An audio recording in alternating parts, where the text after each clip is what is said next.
নাজমুল হোসেন শান্ত এর ওডিআই ক্যারিয়ারের গল্পটা ছিল ধীরে ধীরে নিজেকে প্রমাণ করার এক লম্বা যাত্রা।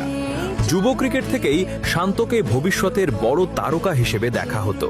দুর্দান্ত টেকনিক আর ধৈর্যশীল ব্যাটিংয়ের কারণে দ্রুতই জাতীয় দলে সুযোগ পান।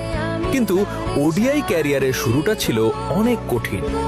একের পর এক কম রানের ইনিংস, দলে জায়গা হারানো আর সমালোচনায় অনেকটাই পিছিয়ে পড়েছিলেন তিনি। একসময় সোশ্যাল মিডিয়ায় সবচেয়ে বেশি ট্রলের শিকার হওয়া ক্রিকেটারদের একজন ছিলেন শান্ত। অনেকেই ভাবতেন হয়তো তিনি আন্তর্জাতিক ক্রিকেটে টিকে থাকতে পারবেন না, কিন্তু সেখান থেকেই শুরু হয় তার আসল গল্প।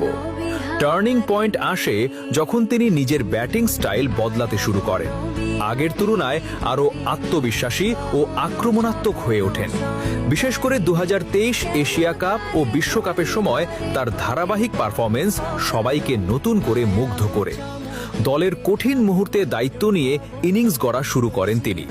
এখন পর্যন্ত ওডিআই ক্রিকেটে শান্তর রয়েছে 4টি সেঞ্চুরি ও 7টি হাফ সেঞ্চুরি।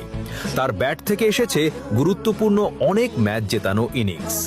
ওপেনিং ও টপ অর্ডারে দায়িত্ব নিয়ে খেলে ধীরে ধীরে হয়ে উঠেছেন বাংলাদেশের অন্যতম নির্ভরযোগ্য ব্যাটার। আরেকটি বড় টার্নিং পয়েন্ট ছিল অধিনায়কত্ব পাওয়া। নেতৃত্ব পাওয়ার পর তার আত্মবিশ্বাস আরও বেড়ে যায়। মাঠে শান্ত মেজাজ আর দায়িত্বশীল ব্যাটিংয়ের কারণে তিনি এখন দলের অন্যতম গুরুত্বপূর্ণ খেলোয়াড়।